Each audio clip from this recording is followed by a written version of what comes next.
আজকের ভ্লগটা যেটা শেয়ার করছি তোমাদের সঙ্গে, এই ভ্লগটা আমার শুক্রবার দিন শেয়ার করার কথা ছিল তোমাদের সঙ্গে। কারণ এটা ট্রেনের দ্বিতীয় দিন কি করেছিলাম সেটাই তোমাদের সঙ্গে আর শেয়ার করতে পারিনি। কারণ হচ্ছে এসে করেই শরীরটা এত খারাপ আর এত কাছাকাছি করতে হয়েছিল, সেই জন্য না কোনো মতেই ভিডিওটা এডিট করে আর শেয়ার করতে পারিনি। তো এই যে দেখতেই পাচ্ছ, সকালেই ঘুম থেকে উঠে আমি না ব্রাশ করে চলে এসেছিলাম। আর ঐশীর বাবাও ব্রাশ করে নিয়েছিল। তো ঐশীর যখন চা দিতে এলো, লিকার চা, তখন ঐশীর বাবাকে বলছি তাহলে লিকার চা নিয়ে নাও, আবার কখন আসবে কি আসবে না।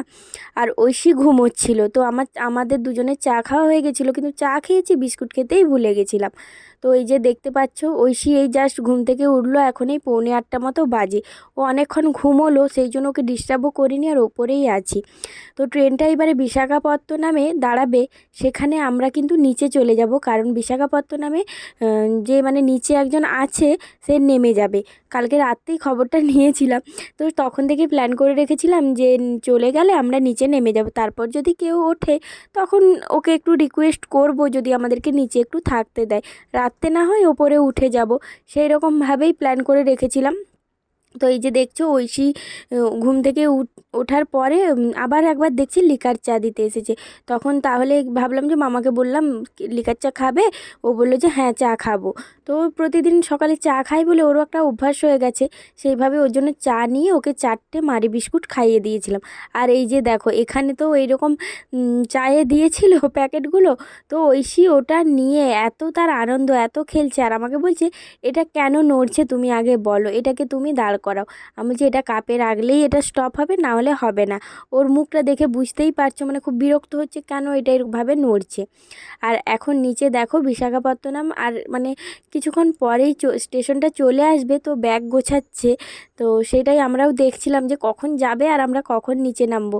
তো চলে গেছে ঐশীর বাবা, এইদিকে দেখো সব ঠিকঠাক করছে, মানে ওদের যে চাদর টাদরগুলো ছিল ওগুলো তুলে দিয়ে ঐশীকে নামিয়ে দিয়েছে। বলছে যখন আনতে আসবে ওগুলো নিয়ে চলে যাবে, তারপর তোরা এখানে বসে থাকবে। আমি বলছি দাঁড়াও, আমি একটু পরে নামছি। তো আমি এখনও নিচে নামিনি, ঐশী নিচে নেমে আছে, ওটাই দেখছি। ঐশীর বাবা বলছে যে তুই নেমে চলে আয়। আমি বলছি দাঁড়াও, আস্তে আস্তে নামবো, আর পাচ্ছি না, উঠে নেমে নেমে না মানে ভালো লাগছে না, বারবার উঠছি আর নামছি সেই কাল থেকে। তো ঐশীর বাবা বলছে এবারে নেমে যা, আর উঠতে হবে না। তো দেখো এখন নিচে নেমে চলে এসেছি, আর কি সুন্দর বাইরে রোদটা দিয়েছে, আর ভেতরেও রোদটা ঢুকছিল। তো মানে প্রচণ্ড এসি চলছে, তো সেই জন্য ঠান্ডাটা কিন্তু খুব ভালোই লাগছিল। তারপরে আস্তে আস্তে না রোদটা ঢুকতে এত ভালো লাগছিল কি বলবো। আর আমাদের সোজাই যে মানুষটা ছিল, সত্যি মানে এটা ভগবানের ইচ্ছেতেই হয়েছে। কারণ এই সব মানুষের সঙ্গে পরিচয় হওয়া খুব ভাগ্যের ব্যাপার, না হলে হয় না। এটা ভগবানের ইচ্ছে ছিল বলেই হয়তো আমাদের সঙ্গে পরিচয় হয়েছে। আর ঐশী তো ওই মানুষটাকে দাদু দাদু করে কাল থেকেই, মানে যেদিন ট্রেনে উঠেছিল সেই দিন থেকেই পাগল করে দিয়েছে। ওই মানুষটার কিন্তু বিয়ে হয়নি। তো আমাদেরকে বলছে আমার যে কোন জন্মের নাতনিও ভগবানই জানে, এত দাদু দাদু করছে আমাকে, এই রকম করে বলছে। হ্যাঁ, তারপরে তো যতক্ষণ আমরা ছিলাম সেই রাত পর্যন্ত ঐশী সেইভাবে কন্টিনিউ দাদু দাদু করে পাগল করে দিয়েছে মানুষটাকে। আর মানুষটা এত ভালো, ঐশীকে মানে একবারের জন্য বিরক্ত হয়নি, খুব ভালোবেসেছে। তো এইদিকে দেখো ঐশীকে ডিম পাউরুটি অর্ডার, মানে ওই যে বিক্রি করছিল ওরা, তো ওখান থেকে কেনা হয়েছে। তারপর আমি দেখছি বাটার দেওয়া আছে। ঐশীর বাবাকে বলছি কোথায় ডিম পাউরুটি, শুধু বাটার দেওয়া আছে। বলছে তুই নিচে দেখ ডিমটা আছে, চিৎকার করিস না। তো তারপরে দেখছি যে ডিম ভাজাটা মানে ছিল। তো আমি ফার্স্টে ব্রেড অমলেট করছিল, তো আমি না ভেবেছি হয়তো যেরকম বাড়িতে করি সেই রকম। তারপর দেখলাম না। তারপর ঐশী দুবার পাউরুটিটা মুখে দিয়েছিল, পাউরুটি তো খেলো না, ডিম ভাজাটা অর্ধেক খেয়েছিল, বাস ওর খাওয়া হয়ে গেছে। মানে কি বলো তো, আজ মানে 6 দিন যে ভেলোর মানে যাওয়া আসা নিয়ে হয়েছিল, ঐশীর খাওয়া দাওয়া তো ঠিক মতো হয়নি। সেই জন্য বাড়িতে এসে যখন ওর ওজনটা 2 দিন পরে চেক করা হয়, ঐশীর ওজনটা কিন্তু আগের থেকে অনেকটা কমে গেছে। যেটা স্টেবল ছিল সেখান থেকে অনেকটা কমে গেছে। কারণ ছোট বাচ্চা খাওয়া দাওয়া ঠিকমতো করতে পারেনি। আর বাড়িতে থাকলে আমি 2 থেকে 3 বার ওকে ভাত বা ডাল, 2বার ভাত দিলে, একবার ডালিয়া সুজি এইসবের মধ্যে ওকে রাখি যতটা সম্ভব। আগে তো দুধ দিতে পারতাম না, সেই জন্য মোটা খাবারের উপরেই রাখার চেষ্টা করতাম। কিন্তু তারপরে বাড়িতে এসে দেখছি ওজনটা অনেকটাই কমে গেছে। কী করব, দেখা যাক। আস্তে আস্তে খেতে খেতে আবার হয়তো ঠিক হয়ে যাবে। শরীরটা ওর দেখেও মনে হচ্ছে অনেকটা দুর্বল হয়ে গেছে। তো কিছু তো করার নেই, এটাই আমাদের এখন জীবন, এইভাবেই আমাদেরকে চলতে হবে।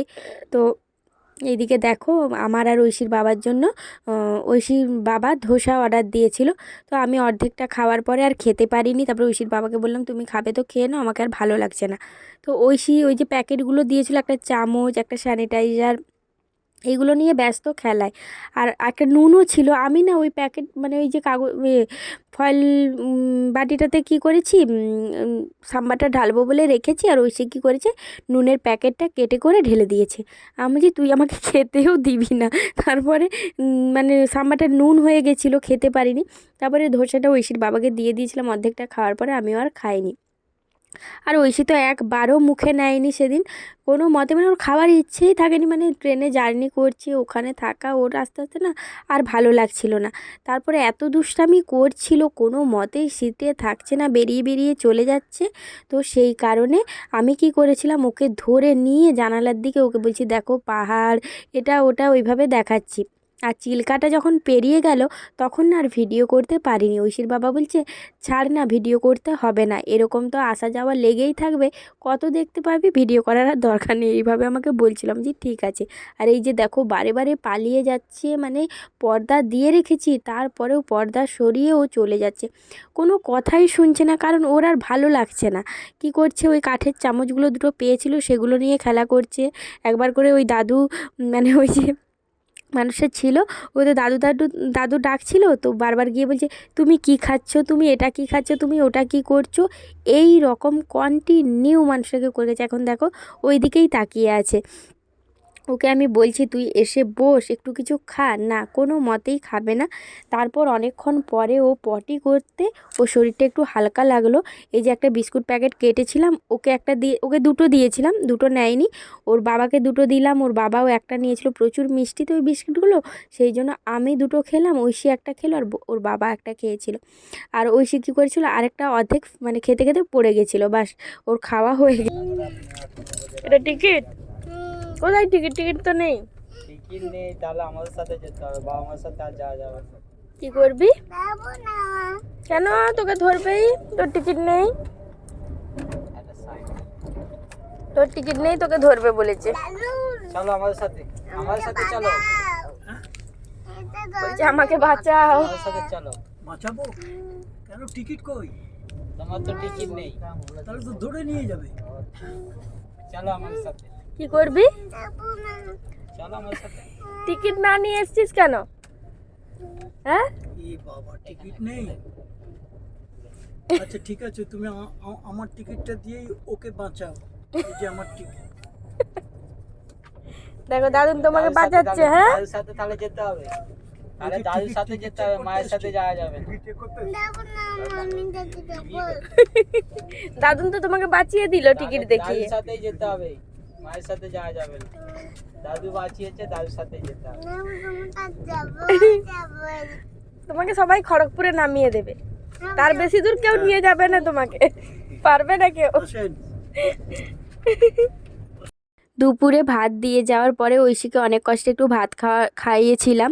তো তারপরে যে দই দিতে মানে দই বিক্রি করছিল, তো 3টে দই নেওয়া হয়েছিল।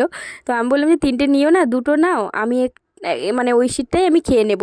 তারপর দেখলাম ঐশী পুরোটাই খেয়ে নিয়েছে। তো ভালো লাগলো যে ভাত তো বেশি খায়নি, দইটা খেয়েছে, ভালো করেছে। তো তারপরে দুপুরে ঘুমিয়ে গেছিলাম।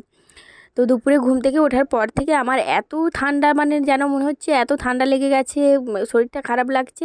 তারপরে ঐশীকে দেখো, ওর বাবা ললিপপ দিয়েছে, ওটা খাচ্ছে, ওটা দুবার মুখে নেওয়ার পরে আর খায়নি, আমাকে দিয়ে দিয়েছিল। সেই দিন তখন ওই টাইমটাই আমি লাইভ করেছিলাম, তো যারা ছিল তারা দেখেছে ললিপপটা আমিই খেয়েছিলাম। আর এখানে যারা খাবার দিতে আসছিল কাল থেকে আমাদেরকে একজনই খাবার মানে যে দিচ্ছিল সেই দিচ্ছিল, মানে একজনই। তো ঐশীকে এসে একবার বলছে তুমি দুষ্টু করছো, আর তোমার মা লাইভ করছিল তাই না, আমি দেখেছি, এরকম করে ওকে রাগাচ্ছিল। তো এই যে দেখো চপ, মানে অনেকক্ষণ ধরে সেই বিকেল থেকে করে যাচ্ছিল, যখন ঠান্ডা হয়েছে তখন আমরা চপ খাবো, মানে 30 টাকায় 3টে। আর এই যে 30 টাকায় 3টে নিলাম, ঐশীকে একটা দিয়েছিলাম, ওর বাবা একটা, আমি একটা, 3জন 3টে নিয়েছিলাম। ঐশীর খাওয়া তো একটু খেয়েছিল, তারপরে বাকিটা আমিই খেয়েছিলাম। এই যে দেখো 3টে চপ, মানে ট্রেনে থাকলে ট্রেনে বলো বাসে বলো যেখানে কোথাও গেলে তখন মনে হয় যা আসছে তাই খেয়ে নেবো, এইরকমই মনে হয় দেখবে। কিন্তু খাওয়ার পরে তারপরে এবারে শরীরটাও খারাপ লাগে, তো আমরা কন্ট্রোলের উপরেই ছিলাম। তো চপটা ঐশীও ভাবছিলাম যদি খাই, একটু খেলে তো ভালো নয় ওর জন্য, কিন্তু তবুও মানে ও বারবার বলছিল চপ খাবো চপ খাবো, তো সেই জন্য চপ তারপরে লাস্টে নিয়েছিলাম। এখন দেখো আমি একটু বাথরুমে গিয়ে চুল টুল আঁচড়ে এসেছিলাম, চুলটা আঁচড়ে চিরুনি করে, মানে চুলটা আঁচড়ে মানে চুলটা বেনুনি করে নিয়েছিলাম। তো ভাবলাম যে এরকমই থাকবে, এবারে নেমে যাব। ও বাবা কোথায়, 1 ঘন্টা তারপরে লেট দেখাচ্ছিল। তারপর যাই হোক, এই যে দেখতেই পাচ্ছ অনেকক্ষণ ধরে ঐশী মশলা মুড়ির মানে ওই যে যারা খাবারের জন্য আসে তাদেরকে বলেছিল, ক্যান্টিনে গিয়ে দেখলো যে মশলা মুড়ি নেই। তো তারপরে এসে মানে যখন বালেশ্বরে ট্রেনটা ঢুকলো ওখান থেকে উঠলো, তো আমরা দুটো নিয়েছিলাম মশলা মুড়ি। তো ঐশী 2-4 বার মুখে নেওয়ার পরে আর খায়নি, আর ঐশীর বাবাও খায়নি, মানে আমি মানে বলতে পারো 1.5 প্যাকেট মুড়ি আমিই খেয়েছি, ঐশীর বাবা 2-4 বার নেওয়ার পরে আর খায়নি। তারপরে এই যে মানুষগুলো দেখছো, যিনি মাফলার পরে আছে, আমাদের খড়গপুরেই ওনাদের বাড়ি, মানে আমাদের বাড়ির পাশাপাশি। তো পরিচয় হলো, অনেক কিছু জানা গেল, অনেক কথা হলো। তো মানে কি বলবো, খুব ভালো লাগলো, অনেক কিছু জানতে পারলাম। জীবনের ওঠাপড়া তো লেগেই থাকে, সেখানেও এইসব মানুষদের মানে কথা শুনলে না মনে অনেক জোর পাওয়া যায়। তো থাক, বাকি কথা পরেই বলবো। আর এখন আমরা ট্রেন থেকে নামবো।